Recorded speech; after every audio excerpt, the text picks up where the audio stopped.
film ini dimulai dengan kilas balik dari 20 tahun sebelumnya. Profesor Carlos Xavier dan Magneto muda terlihat sedang melangkah dari mobil berlisensi negara bagian New York dan kemudian berhenti di luar kediaman orang tua Jean Grey. Kedatangan mereka ke sana adalah untuk merekrut siswa untuk bersekolah di sekolah Xavier. Orang tua Jean merasa bahwa putri mereka memiliki kelainan, meskipun kekuatan telekinetik dan telepati gadis berambut merah muda itu luar biasa, yang mendemonstrasikan bagaimana dia bisa mengangkat mobil, mesin pemotong rumput, dan aliran air, membuat Magneto terpesona oleh kekuatannya. Adegan berikutnya beralih ke 10 tahun yang lalu. Di kamar mandi apartemen bertingkat tinggi, seorang pemuda mutan pirang bernama Warren Worthington III alias Angel tengah menggores punggungnya dengan bilah pisau dan gunting. Ayahnya, Mr. Warren Worthington II merasa kesal dan memaksa untuk masuk. Begitu berhasil masuk, ia amat terkejut saat melihat keadaan putranya yang telah dipenuhi bulu-bulu. Lalu adegan beralih lagi. Beberapa waktu ke belakang, simulasi pertempuran pelatihan apokaliptik diadakan di ruang bahaya untuk 4 siswa, yaitu Rogue, Colossus, Iceman, dan Shadowcat. Pelatihan ini dipimpin oleh Storm dan Wolverine. Namun diakhiri, pelatih Wolverine sedikit marah karena ia menganggap para murid belum cukup siap untuk menghadapi bahaya yang kemungkinan terjadi. Sementara itu, di zaman now, seorang sekretaris baru Department of Mutant Affairs sedang diperkenalkan kepada publik. Ia adalah Beast, mutan berbulu biru dengan kekuatan berburu yang luar biasa. Dalam pertempuran dengan Presiden Amerika Serikat, dia dilaporkan oleh Sekretaris Bolivar Trust bahwa Homeland Security yang sedang melacak Magneto malah menemukan keberadaan Mystique. Mystique telah mencuri file dari FBI, termasuk dokumen dari perusahaan teknologi tinggi bernama Worthington Labs tentang mutant conspiration.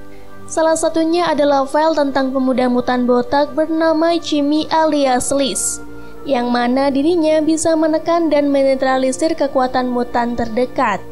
Nah, dari sinilah muncul ide untuk membuat obat anti-mutan. Di kelas etika mutan di sekolah Xavier, profesor sedang mengajar siswa tentang penggunaan dan penyalahgunaan kekuatan mutan. Ia memainkan studi kasus pada kaset yang dikirim kepadanya oleh rekannya, Dr. Moira McTaggart, yang merawat pasien rawat inap yang lahir tanpa fungsi otak, meskipun organ dan sistem sarafnya masih berfungsi. Selesai kelas, Profesor Xavier berbicara kepada Storm, menyadari bahwa suasana hatinya yang terganggu telah menyebabkan awan kelabu yang tidak terduga. Profesor yang khawatir mendiskusikan dengannya dilema yang dihadapi mutan di dunia saat ini. Dia menjelaskan bagaimana Magneto telah menjadi buronan dan sedang bersembunyi. Namun musuh mereka sebenarnya bukanlah Magneto, melainkan oknum-oknum yang anti-mutan.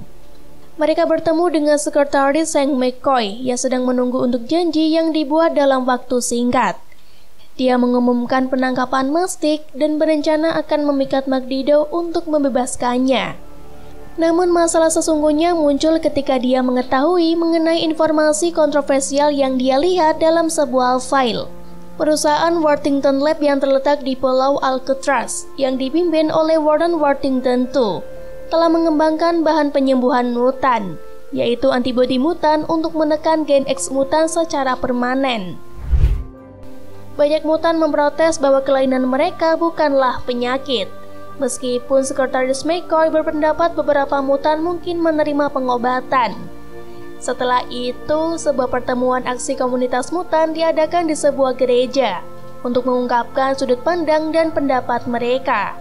Lalu, seorang mutan jakung dan kurus merekomendasikan untuk mengorganisir dan membentuk sebuah komite untuk membawa proposalnya ke pemerintah.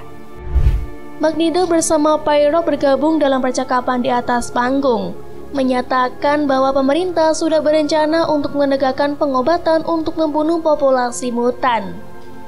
Tertekan oleh berita dan takut pemusnahan mutan dan genosida, Magneto membuat masalah dengan meminta sukarelawan untuk bergabung dengan pasukannya. Ketika Magneto meninggalkan pertemuan, sekelompok mutan buangan yang beragam yang menyebut diri mereka Omega menanyai Magneto dan mempertimbangkan proposalnya. Di sisi lain, Sekretaris McCoy mengunjungi Worthington Lab di Alcatraz, di mana dia disambut oleh ilmuwan Dr. Cavitaro. Di sana, eksperimen terhadap Liz telah menciptakan solusi mutan. Pekerjaan terus memetakan sepenuhnya DNA anak laki-laki berbakat itu untuk mereplikasinya.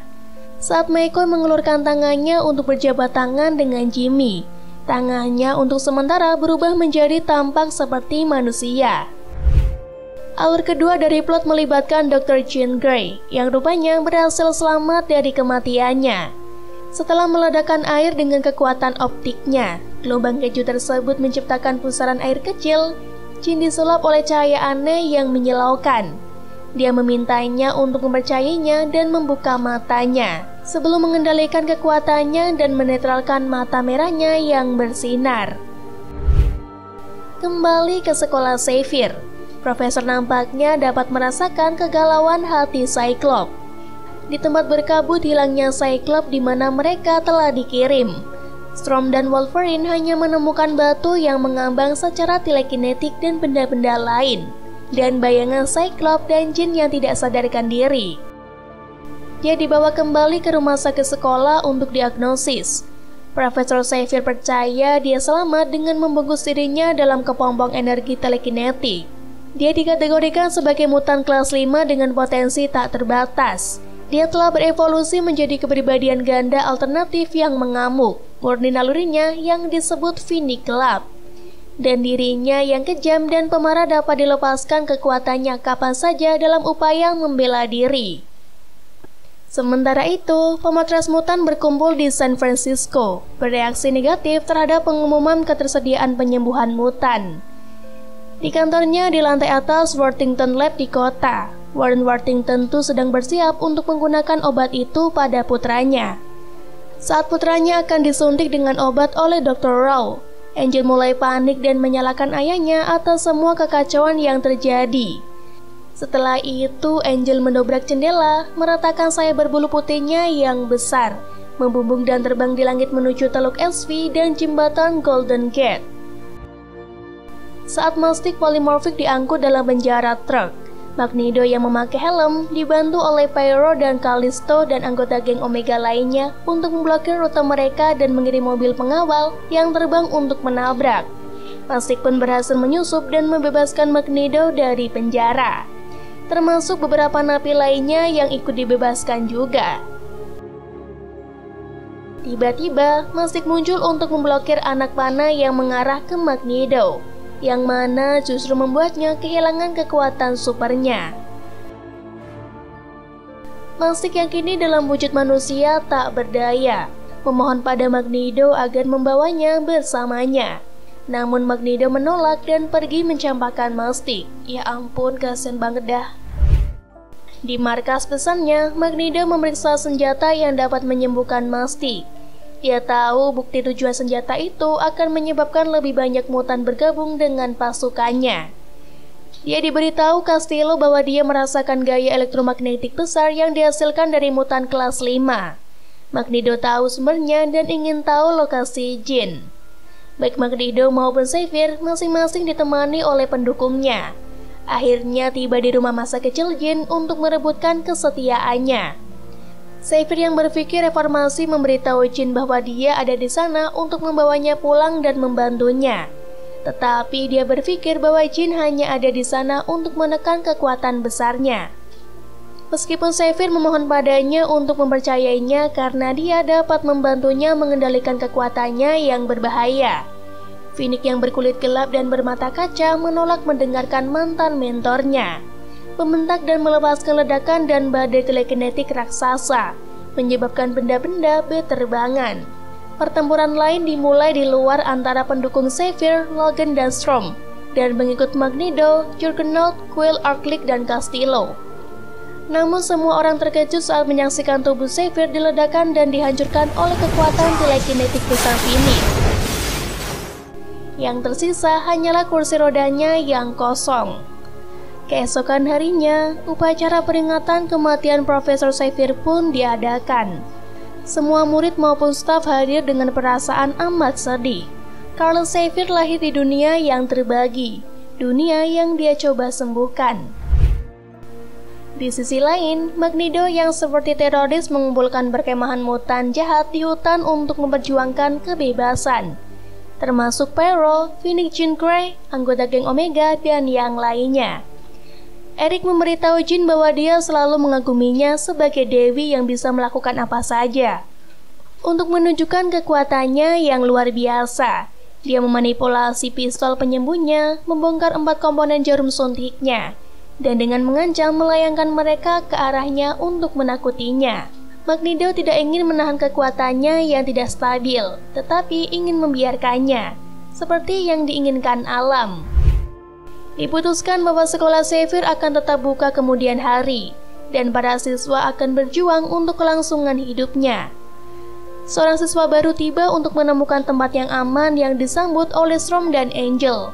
Bobby kemudian menemukan bahwa pacar mutant Rogue telah berkemas dan pergi. Mendengar suara Jean saat dia mengunjungi plat peringatan Xavier, Logan memutuskan untuk pergi dan mengejar Jean yang penuh kasih yang selalu dia kenal. Sementara itu, di luar gedung Worthington Lab, protes berlanjut antara mereka yang menginginkan kesembuhan dan mereka yang tidak menginginkannya. Saat mencari pacar Rogue, Iceman dihadang dan diprovokasi oleh mantan teman Pyro. Meskipun mereka tidak terlibat dalam pertarungan menggunakan kekuatan mereka, Pyro melemparkan bom api besar ke gedung yang meledakkan semua jendela di permukaan jalan. Lalu Magneto mengeluarkan peringatan video untuk disiarkan oleh media. Sekarang ini adalah masalah keamanan nasional. Presiden Amerika Serikat memerintahkan Worthington Lab untuk disita dan diamankan, dan Magneto harus ditemukan dan dihentikan segera. Senjata logam tentara diganti dengan senjata plastik yang diisi dengan peluru obat. Semua fasilitas Worthington Lab dikepung oleh pasukan. Dan pada saat yang sama, Wolverine telah menemukan kamp hutan Magneto melalui indranya. Tetapi dalam perjalanannya, ia dihadapkan oleh Speak. Wolverine menangkis paku yang dilemparkan, dan akhirnya mengalahkannya dengan menikamnya dengan cakar adamantiumnya, lalu menyelinap ke kamp. Magneto mengumumkan rencananya. Serangan habis-habisan di lab di Pulau Alcatraz untuk menculik bocah mutan, karena mereka berniat akan mengendalikan penyembuh dan menghancurkan sumbernya. Logan memiliki beberapa percakapan singkat dengan Magneto. Dia mengeklaim bahwa kedatangannya hanya untuk membawa Jean kembali. Magneto menegaskan bahwa Jean ada di sana atas kemauannya sendiri, dan kemudian menggunakan kekuatan pengontrol logamnya untuk melemparkan Wolverine ke udara dan mendorongnya ke pohon tinggi di kejauhan. Di sisi lain, pasukan Presiden Amerika Serikat dan Gedung Putih dibantu oleh Mystique yang dendam karena dikhianati Magneto. Pasukan yang dilengkapi dengan senjata penyembuh telah mengepung perkemahan. Tetapi ketika mereka menyerang, mutan dengan cepat menghilang dari layar satelit pengawasan. X-Men termasuk Wolverine, Storm, The Beast, Iceman, Colossus, dan Shadowcat berkumpul kembali dan bekerja sebagai tim untuk membantu pasukan pemerintah mempertahankan lab di Alcatraz dekat dengan San Francisco. Mereka berangkat dengan X-Jet hitam saat Magneto dan ratusan sekutunya berbaris bersatu melintasi jembatan Golden Gate. Dengan kekuatannya yang luar biasa, dia mengangkat sebagian jembatan ke udara, memisahkannya dari tiang-tiangnya, dan memanjangkannya melintasi teluk untuk menyediakan jalan akses yang terhubung dari kota ke Pulau Alcatraz. Arlek mengirimkan gelombang kejut ke arah para prajurit untuk memisahkan mereka dan menetralisirnya. Selama konflik besar itu, Shadowcat menyelamatkan Jimmy dari pembunuhan dengan meniadakan kekuatan Juggernaut dan menjatuhkannya. Sementara Storm menyerang Callisto dan menyetrumnya. Dr. Rowe dibunuh oleh landang seperti Ket Omega, sementara Mr. Worthington yang dibawa pergi oleh geng Omega diselamatkan oleh Angel. Iceman berduel dengan Pyro untuk mengalahkannya.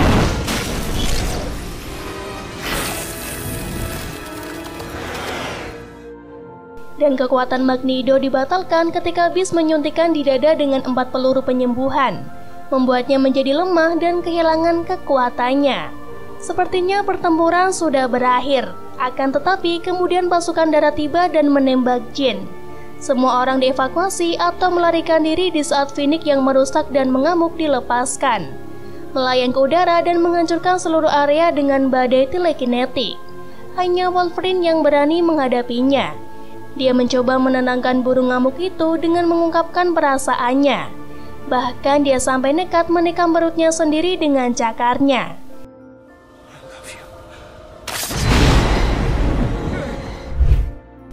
Dan di saat film berakhir, sekolah Xavier diwariskan pada Storm dan Logan sebagai salah satu gurunya. Angel terbang bebas di atas jembatan Golden Gate dan taman kota. Sementara Magneto menjalani hidup sebagai manusia biasa dengan bermain catur di Taman San Francisco. Ada petunjuk bahwa dia sedang meregenerasi kekuatan mutannya ketika dia secara telepati menyebabkan bidak catur logam sedikit bergetar. Kemudian film diakhiri dengan adegan Profesor Xavier yang berhasil mentransfer jiwanya ke dalam tubuh seorang pria di rumah sakit. Dan film pun selesai. Oke, sampai sini dulu ya guys video kali ini. Yaya bakal kembali secepatnya dengan alur film seru lainnya. Jadi jangan lupa klik tombol subscribe, like, dan lonceng notifnya biar kalian gak ketinggalan updatean selanjutnya. Makasih nih buat citizen yang udah setia mantengin channel Cinemasi dan mendengarkan semua bacotan Yaya. Tapi Yaya mau pamit dulu, jadi jangan kangen ya. Oke, sampai ketemu lagi di alur film berikutnya and see you. Bye-bye.